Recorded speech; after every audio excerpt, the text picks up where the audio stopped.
Hello vlog, this is the original, the first take on podcast number 1. No, you have to give a name to your podcast. Name your own podcast. The super awesome Tyson podcast. I'll probably come up with a better name, but we'll see. I've been given quite a few things to talk about. I'll briefly tell you where we are. We just passed through Las Vegas and then the Hoover Dam. Though you only not get to see I got to see Dam. the Hoover Dam for about a second. Kate didn't get to see it. And now we are on our way to our campsite. That's about 60 miles south of the east side Grand Canyon. The views here are pretty good. I have one view out my left window currently. Can't see Kate right now, but really the right side's even better than the left. But should be pretty cool. It'll get pretty flat soon enough. So I've been given a few different topics. My first topic is mimes. I don't know how Lila came up with that. She probably just looked it up. Did Lila give you all of these? We need a shout out to Lila. Yeah, shout out to Lila for giving me these topics. Some of them I'm actually going to be able to talk about for a long time. Some of them, like, I could probably talk about, some of them we'll be able to talk about for a long time. Mimes is going to be one of the harder ones, just because I don't know that much about mimes. I think mimes are very close in their practice to robot dancers. And could robot dancers be considered mimes is a real question. Now, why do mimes dress in black and white? I don't know. And I don't know if I have any more to say about mimes. Wait. What? I'm trying to look it up for you. Oh, it's not loading. My internet's not making Or text messages? it. No. What a mime is. Oh, I know what a mime is. I think some of the things that mimes do are kind of funny, but the same as a clown, I think it's kind of just a gag for children. But they don't talk. Yeah. But I'm just saying, like what clowns do. I just don't think it's... So French clowns. What are you talking about? Oh, you think they're French? Mimes are French? I believe Are mimes French? I'm actually not sure. I don't know that much about mimes. I've never seen a mime in real life. I've seen many videos of people doing that type of, like, can't escape a box or super heavy briefcase. But other than that, I don't know that Origin, much. ancient Greece. Ancient Greece. Interesting. All right, what's the next topic? Ross, I'll talk about some of these a lot longer. They act out a story through body emotions without No, use of what's the next topic? Here's a wiki how for how Girl, to become please alive. just tell me the next topic. Beekeeping. Beekeeping. Yeah. I do have something to say about bumblebees. European bumblebees are an invasive species. And all these rights organizations saying, protect the bees are invasive. Now, people don't know that, but it's the truth. And then some dummy try to mix European bees with African bees. They made killer bees. They real dumb. But apparently the honey tastes really good, which I'd be pretty interested in. And also, apparently, the Grand Canyon is like right around where we are. But it's a small Grand Canyon. It's not the big one. We're going to the big one. Yes. I think beekeeping is... I think honey's great. We should talk about Lila's experience with Oh, I probably will. But let me keep going into honey. Honey is one of the only foods that isn't, like, perishable. It can last for a really, really long time. So I think that's cool. But other than that, I don't know if I would ever be a beekeeper just because I wouldn't want to get stung. But eventually I think you get used to it. But on that fact, I think Lila is a big wimp. Like, how can you start doing beekeeping and not like the bees. So, my cousin Lila was another Terribles. Sorry, we've passed by the same gas station that's called Terribles, and it's like a really good gas station. Very good. It's kind of weird why it's named Terribles, because it's good. It's not terrible. Either way, Lila, they do a lot of semi-ag stuff because they live on a farm, and they were gonna do beekeeping. So Lila does all this bee classes and goes to this group and all that, just for her to get scared whenever she sees the bees and run away. And then her mom has to do it for her, which is embarrassing. I don't know that much about beekeeping. I know that to get the honey out, you have to spin the combs really fast, and it like all flies out. I think beekeeping is cool, even though bees are invasive.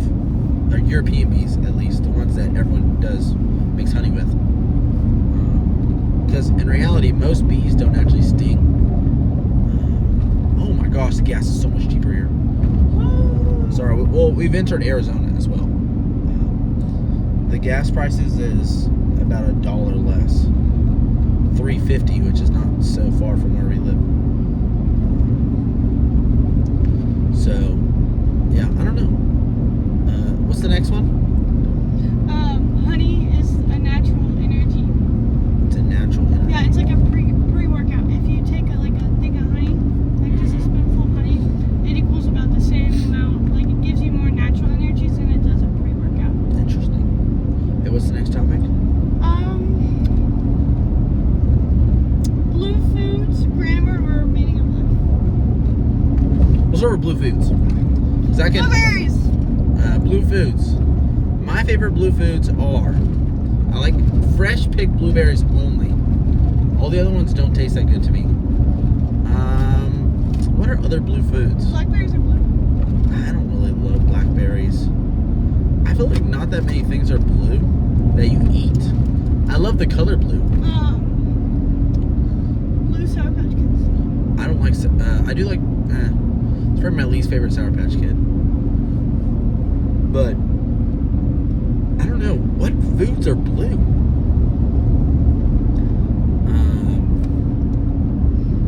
I can't think of anything. I feel like everything is pastel colored that you eat, or not even pastel, just like kind of bland colored.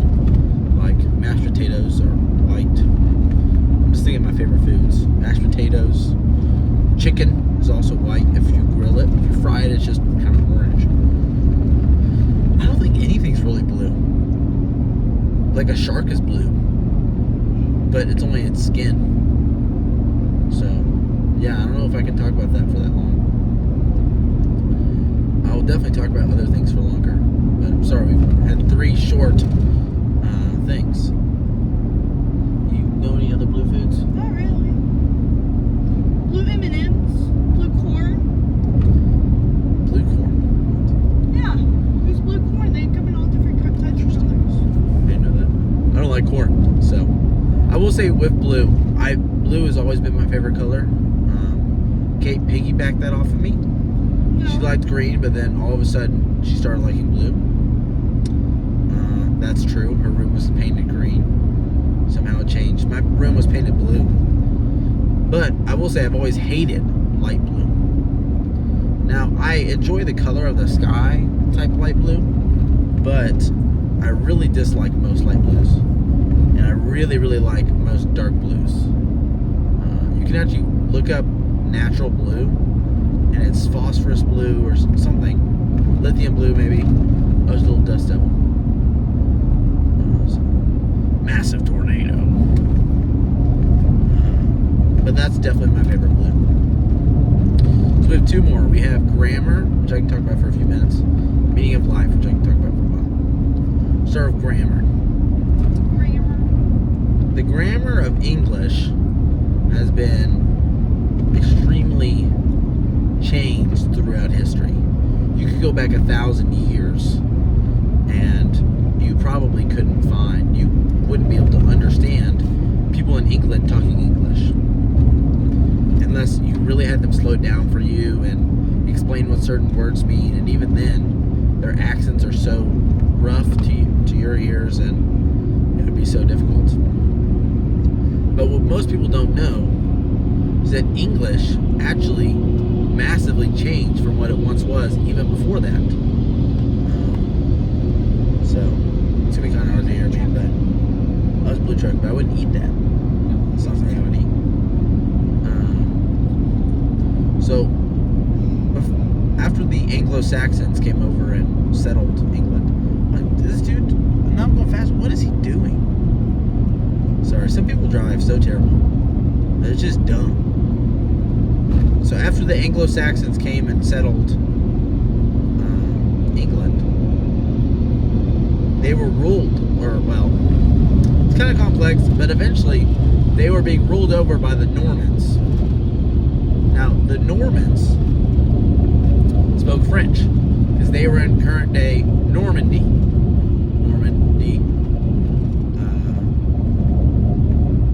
So there was basically they owned England and Normandy and the southern part of France. But it made it to where all the aristocrats started speaking French. So that's a big reason why English has so many French words today, and we just have so much French influence. It was totally different. It was much more German-like, and that's why English is a little easier on the ears than German. Because, of course, the Anglo-Saxons came out of really northwestern Germany, or you could probably say South Denmark. But what is this dude doing? I have my cruise control on, by the way.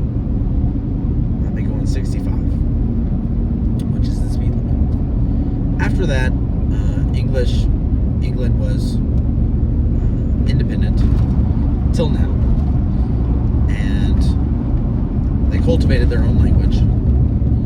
And as people came over to the United States of America, the language slowly started to change.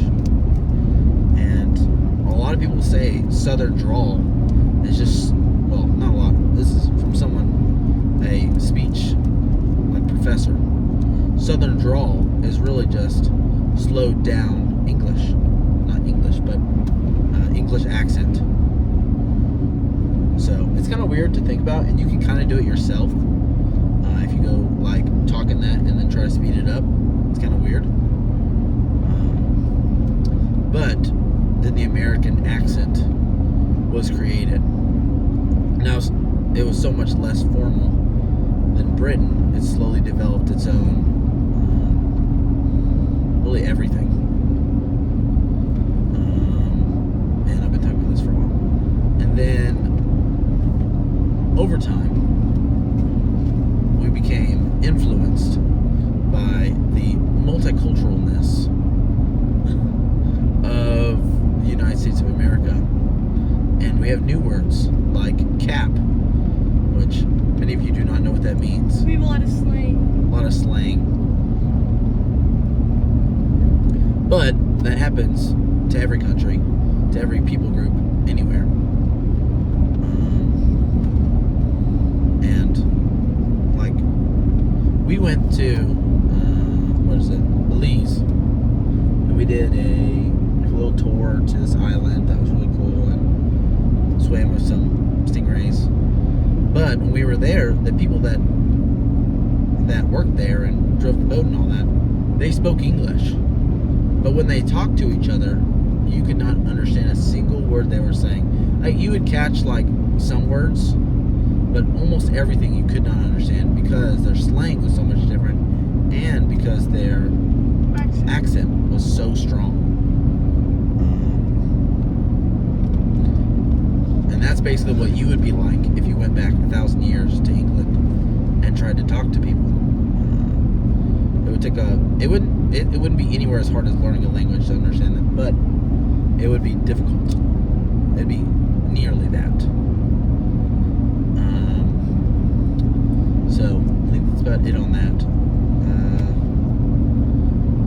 Language evolves over time. It is ever changing. Oh, I do have one remark to say. My dad, Marvin Tyrone McDowell, was trying to convince me, and I agree with him, that bison is the correct name for the bison we see in Yellowstone and not buffalo. I think he is half correct and half incorrect. Since language depends on what people say and mean, I think if people see bison and call them buffalo, why are they not buffalo? I think, even though that might not be the traditional term for it, I think American bison can be called also buffalo. So I think he is partially wrong with that. Uncle says s'more. S'more. Yeah, Uncle has a lot of different words because of Chicago. His Chicago accent. S'more. He says s'more. I know, I've heard of him. Yeah, so Uncle's accent is it's a mixture of like half of Chicago and half of Texas. Yeah. So I always it's really forget he funny. went there. Uncle, we still laugh at your accent. I don't feel like he has an accent. He just says some it's just words certain weird. words that are like, oh my gosh. But, what was I talking about? My dad's mom, Mimi, she also apparently used to say some words crazy. Like "ol" for oil. She said "ol." But that's just typical redneck slang, which is where he was born. I'm going to move on to the next one. I talked about that for almost 10 minutes. The last It's meaning life. is meaning life. I remember. I believe that the meaning of life is to be fulfilled with purpose. Now, whatever your purpose is of course different from person to person. For me, it is trying to lead and just, I don't know what the right word is, but to not only be the best person I can be, but follow God's will and bring as many people to Him as possible. I think that's important because even the person you hate the most, you could never condemn them to go to hell. It would be terrible. It's hard to explain how bad it would be because you really have no grasp over the realities of the situation. But I feel like even people you hate the most, you would not want them going there. So I think that's the real purpose. Once again, a little better. Now, is that the same purpose for everyone? I don't think so. I think whatever your purpose is in life is what defines your drive and what you choose to do in life. Now, that's different from person to person. Many people, purpose is making the most money, being the most famous. Now, is it wrong to have that purpose? Not necessarily. I think whatever you want to drive you in life is what's going to drive you in life. I think it's incorrect. But the meaning of life isn't necessarily one solid answer either. So, kind of hard to explain, but I don't know. Basically, the answer is I know my purpose and my meaning for life, but you have to find out your own meaning and your own purpose to pave your own path. And I believe most people, well, maybe not most people, but a lot of people know their own purpose already and their own meaning. Now, not to say that there is no absolute truth, because there is. Truth is not flexible. what you believe is the truth is flexible, but what the actual truth is not flexible. There are absolute truths, like God, like, well, time is kind of flexible, but, physics. I don't know. I don't have as much to say on this as I thought I would, but I don't know what Kate's doing. Product promo. Arizona iced tea. Oh, we're in Arizona too. We're in Peace Tea. This is Peace Tea. Oh. This is Arizona. Oh, They didn't have liquid Arizona. Same thing. And it was $150. I have a rant It's very cheap here. on Arizona iced tea. I thought you didn't want to be in this. I don't care. I have a rant on Arizona iced tea. The fact that they do not make it 99 cents anymore in a ton of stores is very not right. It's not okay. It needs to be 99 cents. That's what the guy made it for, and it's not because people have been racking up the prices because of inflation. That's it. Is that good? Okay. Interesting. Well, I think that's it on the questions Lila gave me. There are none more, right? No, that was it. I think that was all you gave me. I have some other stuff I want to talk about too. But we will start with, I guess we'll start with our trip. So the whole idea of this trip was to be a senior trip with me and my friend David, who I'm not friends with anymore, or who I would never, I don't know, who I was never really friends with, or was I? I don't know, it doesn't matter. But we started this trip, and we planned it all out 2 or 3 years ago. Well, the base route. And now we're here. So, man, it's hard to talk for this long. 'Cause I like to listen more anyway. I just want... This is so funny. I don't know. Actually, I'll just go over the things I would change about this trip. First thing, I would not have planned how I planned by saying that I would not have... Actually, let's do that second. How to plan a trip like what we had. Do a spreadsheet. Yes. So I have this very large spreadsheet that some of you have seen, some of you have not. It's pretty large. But basically, the best way to plan a trip like this is to pick... well, first of all, you have to know how many days you have. And you have to be realistic about how long do you think you can drive. I can drive a really long time. We've been driving for 5.5 hours today. And I'm going to drive 2 more hours and I'll be fine.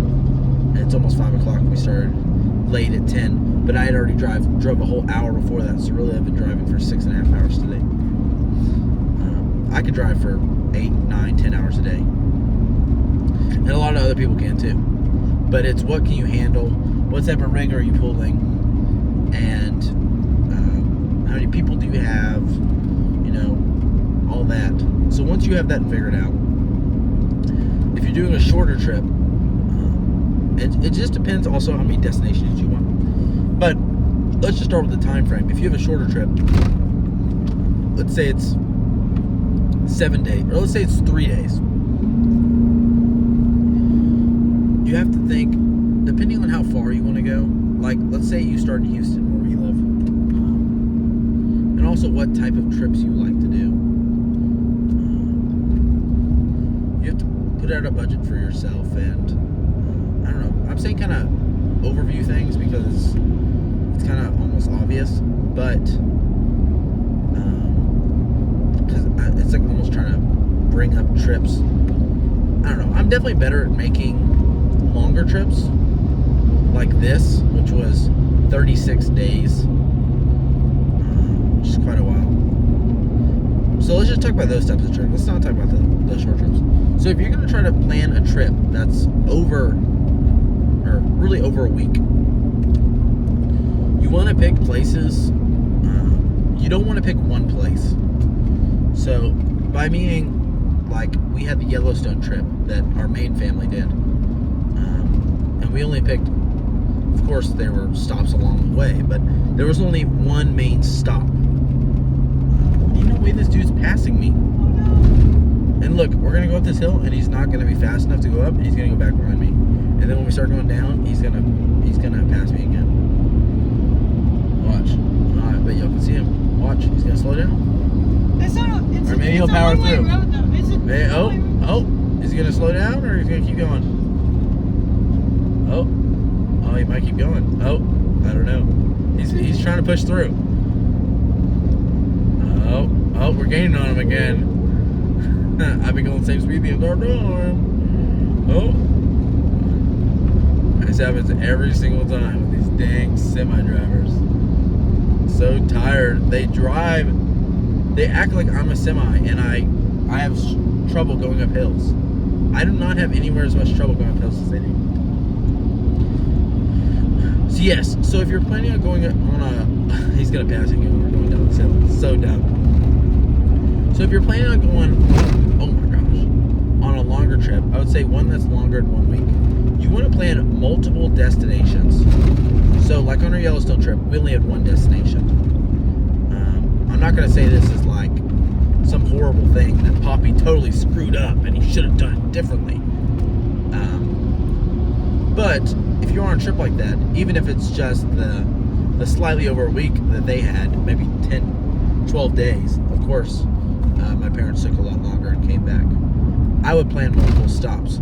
So let's just say you're going to Yellowstone. Let's just say Yellowstone's your main goal. You have 10 days. Well, 10 days is so short to get to Yellowstone. So you have 12 days. You need to pick points along the path that are going to be more than just places to stay the night, because it makes for a more full and fun trip. Now, a lot of those places will drain you a little bit more, so you have to be careful in how much you choose to do, because of course you have to drive so often. So a lot of times we have two-nighters. You'll get there, spend the night, spend the next day there, and then the next day you'll leave. We have almost every stop that we have is a two-nighter. So if you're going on a trip that's more than a week, I suggest doing that. Now, not every single stop has to be a two-nighter. A lot of them can be one-nighters. Like if you're going up, give me 1 second. This is so bumpy. Okay, maybe it's not going to get any better, but okay, hopefully it'll get. So for example, we stayed in Olympia National Park for 2 nights. And then we went down the coast and we stayed in, where was it? Washington. Then we stayed in Portland for 1 night. Now, we didn't end up going into Portland because Portland kind of sucks, or isn't that great. But we stayed there partially because of the drive. The drive was already 7+ hours. And then the next stop, we stayed for 2 nights at Redwood. Now, Tyson, why do this instead of just going all the way up to Yellowstone in 3 days? Why take 6 days when you can take 3 days? Unless you need to be somewhere for a really long time, most of these, or unless you're planning on doing like massive hikes and overnight camping, you can do most of these national parks really in a day. Now, it's a busy day, but you really can. Like we did our Yellowstone trip. I think we could have done maybe a tiny bit more because Yellowstone is just so big. But we did most of the stuff you want to see in Yellowstone. We saw. Gosh, some of these roads are not so great. So I think it could be totally theoretical to do tons of these stops. Now, if you don't really like national parks, it's not as big of an appeal to do the 2-nighters. I think national parks are great. I think having a national parks pass is great. We've used it probably 10 times, which has saved us around $140. I really think you should go into national parks. They're busy, but it shows you true nature, and I think that is essential to really know how the world works. So many people go so long just being in cities, and we never get to experience, oh my gosh, we never get to experience being out of what is our normal. I think that's why sometimes vacations are so important. Or not even vacations, but just being outside your normal, it makes you realize things. But let's get back to trip planning. So with trip planning, I would suggest doing the 2-nighter strategies. One thing I do not like with the 2-nighter strategies is sometimes that you can get you're able to it's not the right word. You have the possibility of getting behind. So it's definitely a more rigorous schedule. Because if you get behind one day, have a blown tire, let's say, and you have to get a new one, that costs you tons of hours of your day. Maybe you can't make it to your destination. Then you're behind the entire time, right? So you have to catch up, and you're going to lose one of your destination days. So it is more accident prone. I feel like it's definitely, so like even like today we were worried because we had the not blown tire, our battery was bad, and we had a long drive today. Like usually we're at our places, oh my gosh, before 3-4 o'clock. It's 5 o'clock right now. We still have 2 hours left, and we'll probably have to stop again to get dinner. Though we probably should eat in the camper tonight because we have food. But we might not. We'll see. Is there any Whataburgers in Arizona? Let me look. Gosh, I've been missing Whataburger. Bad. There probably isn't. There might be. I wouldn't be surprised if there weren't. The road is so bad here. I'm like. It's in Phoenix, though. Oh, it is? Oh, that's too far. There's only one. Phoenix, Arizona. They're all in Phoenix. Oh, never mind then. Can't go. We'll go back when we get in Texas. Goodyear.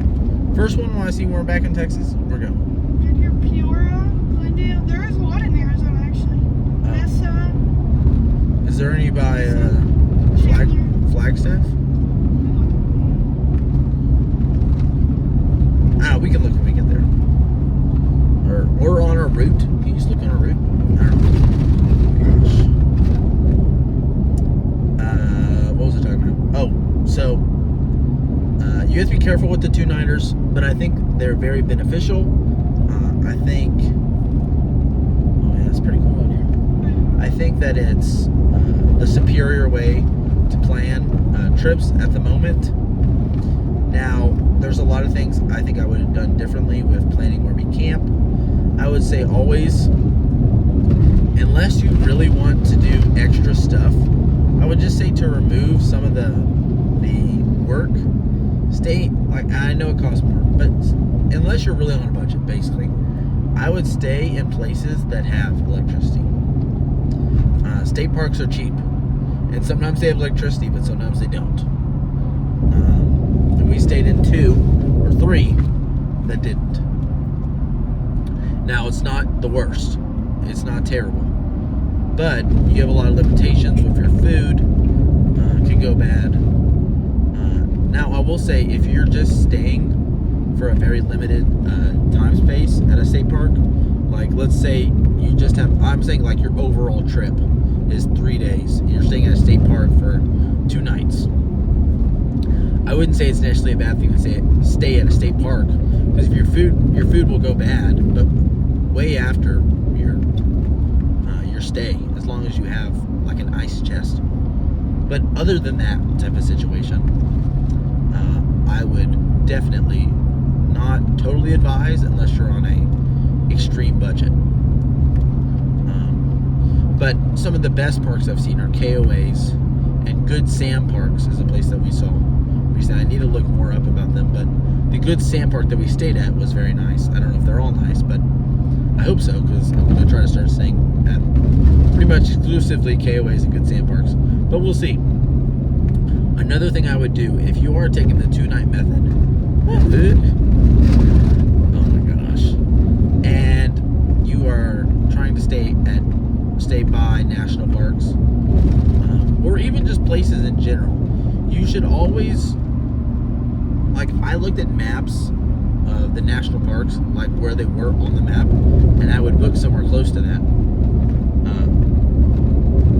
Now that I've been to all these places, I've realized sometimes I would book places that are an hour away from the national park, because I don't book it near an entrance or something like that. So I would always, and it just takes more planning. Look at the national park map, like of the roadways and all that, before you plan. Now there's great, oh my gosh, websites that have tons of RV parks on them that you can choose from. Some of them are not that good. I would not advise 1,000 Trails. I was very disappointed. And the one we stayed at. There might be some that are... Maybe there's some that are fantastic and great, but I thought the one we stayed at was subpar. And maybe it wasn't so bad if they hadn't had that system of choosing your own spot, which I disliked, and the roads were terrible. And maybe there are some great ones, but the one we stayed at was not great. Now, the place that it was situated in was fantastic. It was 10 minutes max from the national park, the second most popular national park in the entire U.S. Maybe first. I'm not sure if Yosemite or Yellowstone is more popular. I would think Yellowstone, but Yosemite is near such a large population that I would not be surprised. Yes, but I would not recommend 1,000 Trails. But the whole system that I've created is basically, you need to make a spreadsheet. There's tons of different things you need to put out. You start with your route. Oh my gosh, I would pick a region. Now, obviously, there are certain places that you'll want to go concerning a road trip, or even if you're flying or whatever. Well, if you're flying, this doesn't work as well, but it really is just a different type of planning. Let's just say road trips only.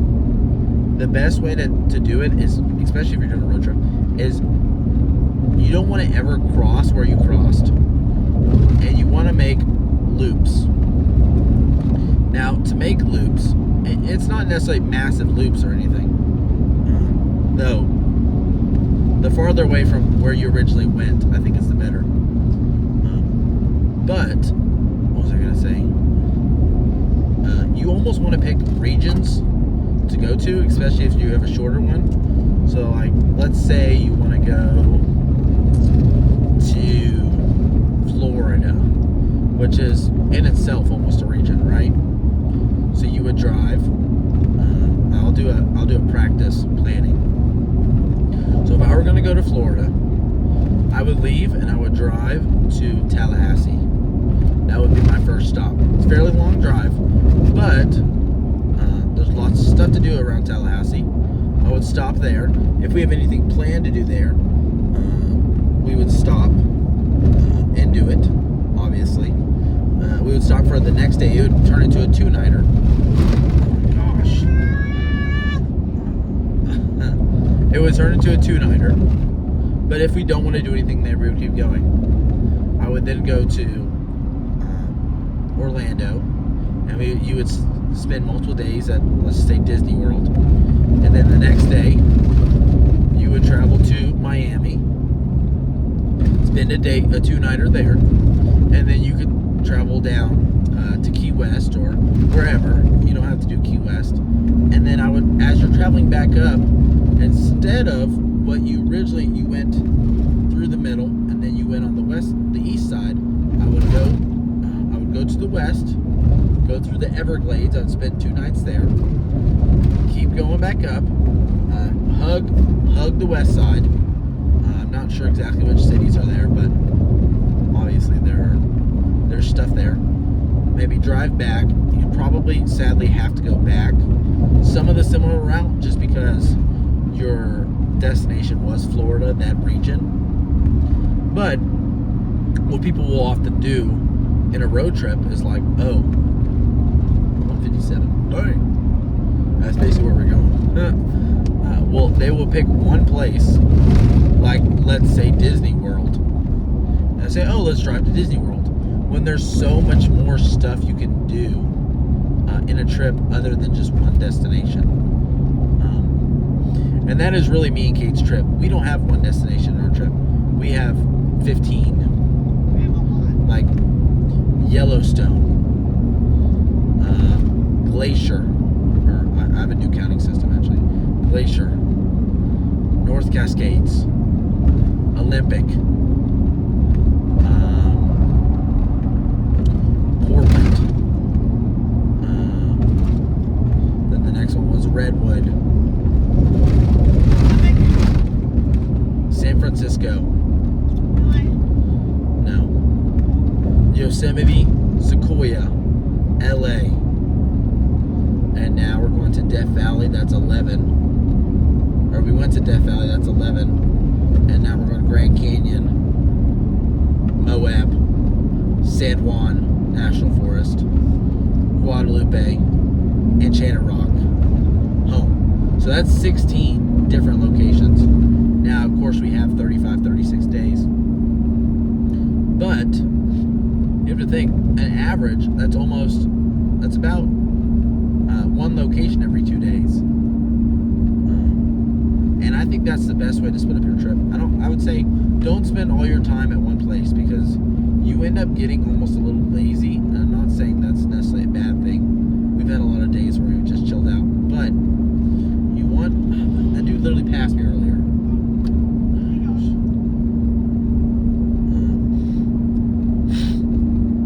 But you want to keep your trip more active and constant going. I would say that's the best way to do it. I think it is the best way to do it. We're currently at Coyote Pass, elevation 3,737. Not that high. Looks pretty cool though. It almost kind of looks like the setting for the Cars movie. I see that. A little bit. It do be looking like that actually. That's kind of funny. Y'all been able to see the scenery the whole time, but the scenery on the right is pretty cool looking. Actually, you should be able to see it on the left eventually. Maybe, I don't know if the camera will catch it, but it's really cool looking. It's like these small plateaus, mesas. Yes, but I think that's the best way to do it. For calculating a budget, you need to make sure you try to include everything. Now, I have these things I call bumpers. I haven't really ever talked about this, but I use them in many different areas of planning. What? A bumper. Oh, yeah. You know what that is? Yeah. What? Like a buffer of like money. Like you're going to spend around this much. Kind of, not really. A bumper is a just in case. Now you can use that in many different ways. You can use that in how much money you spend. You can use that in how much time something's going to take.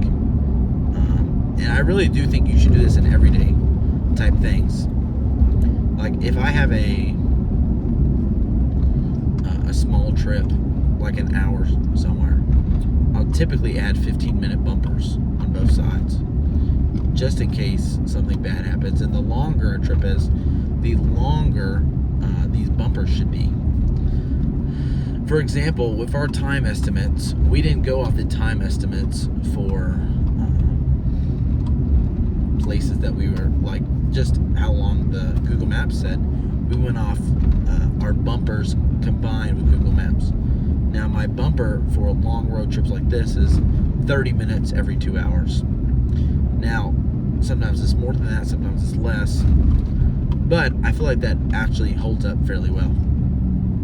For road trip, man, the gas is $3.15. Oh, that's so much different than $5.15 we saw like earlier today. How was that dude pulling a house? Oh yeah. It's great. Y'all can literally see it. Y'all just saw it. Oh, we have to turn left here.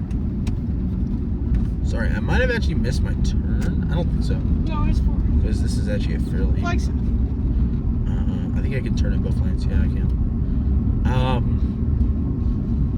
So talking about bumpers. I think they're useful money expenditure as well.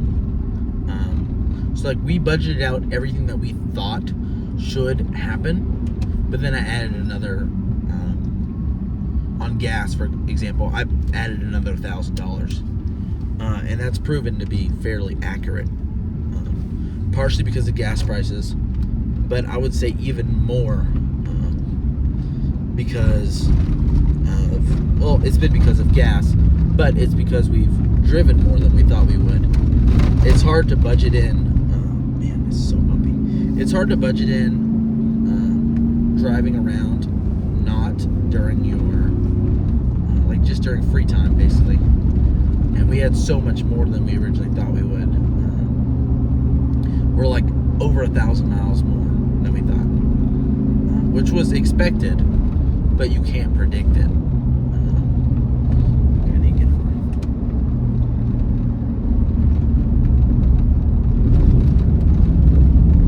I mean, this is really cool scenery, actually. I don't know how well y'all can see it, but it's really neat.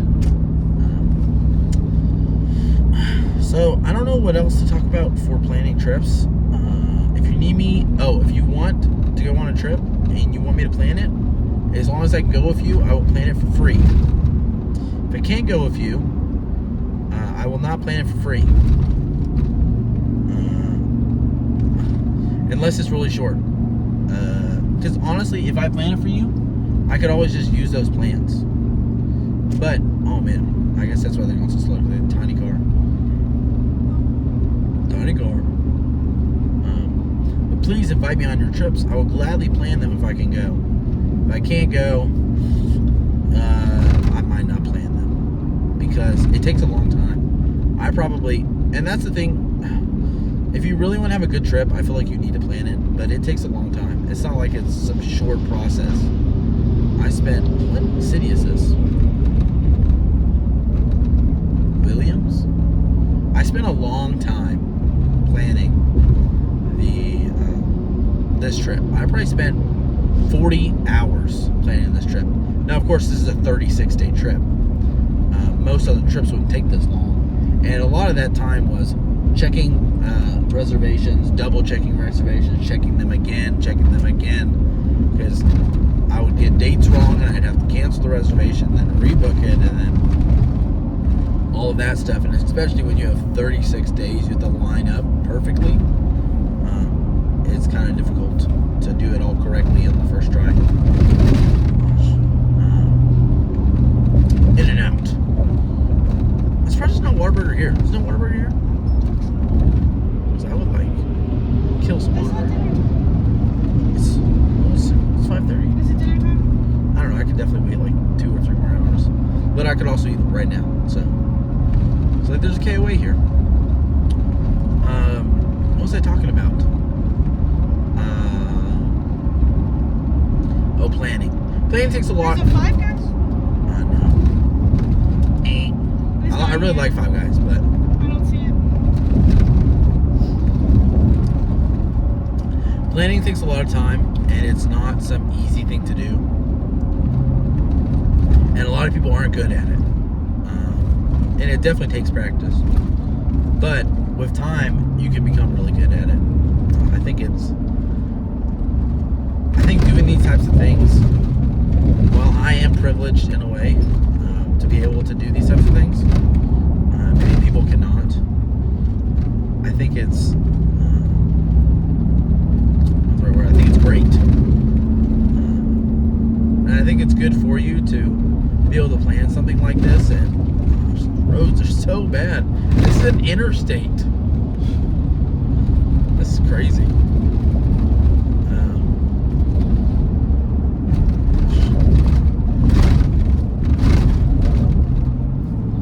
What was I gonna say? I think if you ever get a chance for vacation time, don't just go spend it on the beach. I actually think beach vacations are the worst type of vacations by far. Do not listen to him. He's just no fun. They're not fun. You don't do anything. So Frio type river ones. What do you think about It's those? not a beach vacation. Yeah, but what do you think about like river ones? They're not my favorite. I will go on them, but I don't really enjoy people that drink.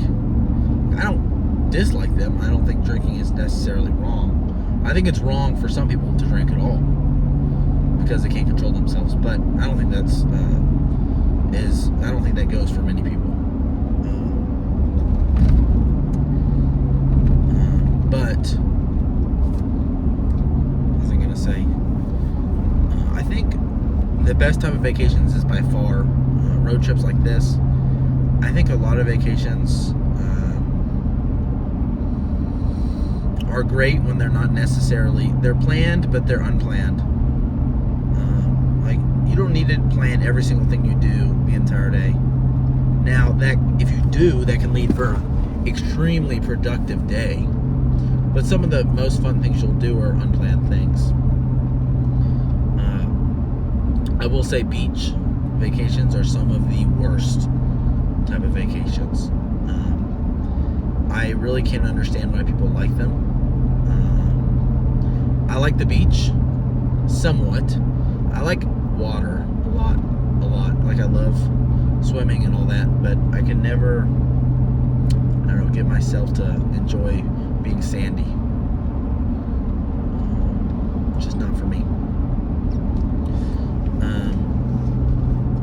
I think if you ever do a vacation, do something like this, depending on how much time you have. If you don't have that much time, obviously, you can't do something like this. And I'm not saying something like what me and Kate are doing. Obviously, most people can't do a 36-day trip unless you're online working. Which I think if you work online, there is you have a very, what's the right word? You have a very good situation to go on vacations in while working. There's a good chance me, mom, and dad will go on a trip basically retracing what we did, me and Kate did, but on a much longer time scale so we could work at the same time, which I think will be very fun. Though we'll definitely change some of the things we did just because you work online.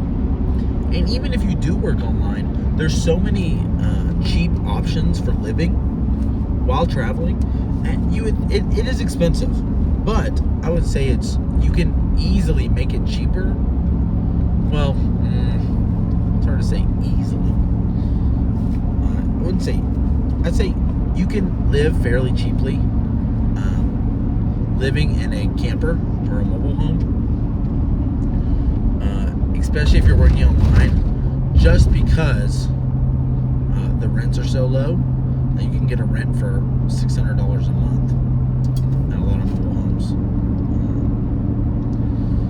And of course you have to pay for other things, but just the rent factor, of course the gas factor is there. But if you're staying in one spot, it's not like you're commuting. So is the gas factor, how big really is the gas factor? As long as you're not moving constantly.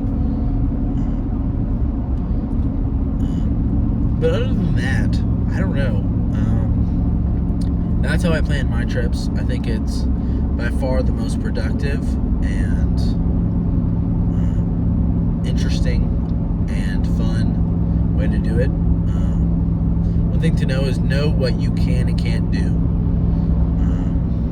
I overestimated my hiking abilities a little bit.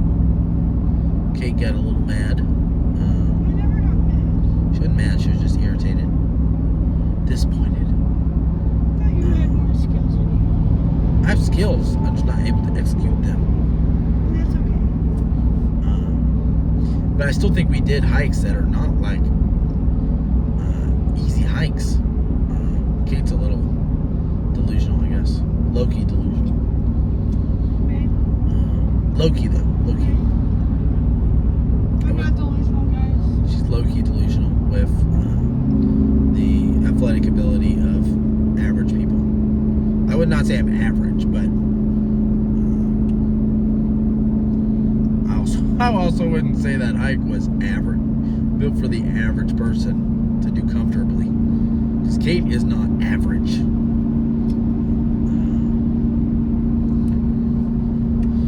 I don't have much more to say. I'll probably end the podcast soon, but if you need any tips on planning a trip, I know a lot about national parks. I know a lot about history. I know a lot, but that's not really helpful for planning trips. I know a lot about places to go. I know a lot about how to do it since we've been on the road just for so long.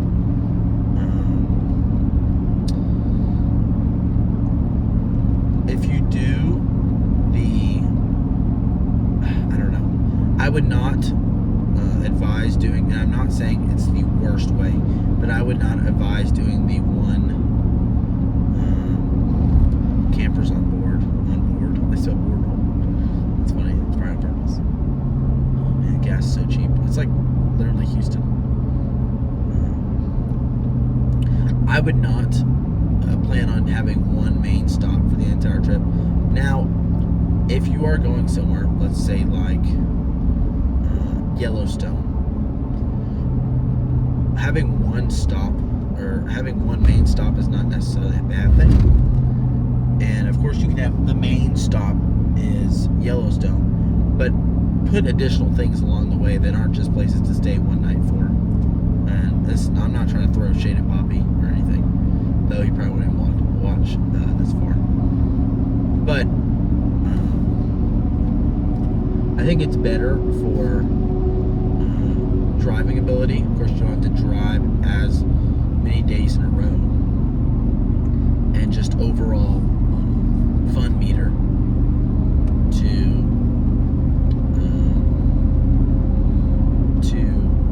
have multiple places. Though now that I think about the Florida idea, there's a lot of good stops there. I just made a little trip, and honestly, that'd be really fun. You can stop in New Orleans too. The New Orleans is not very far from where we live.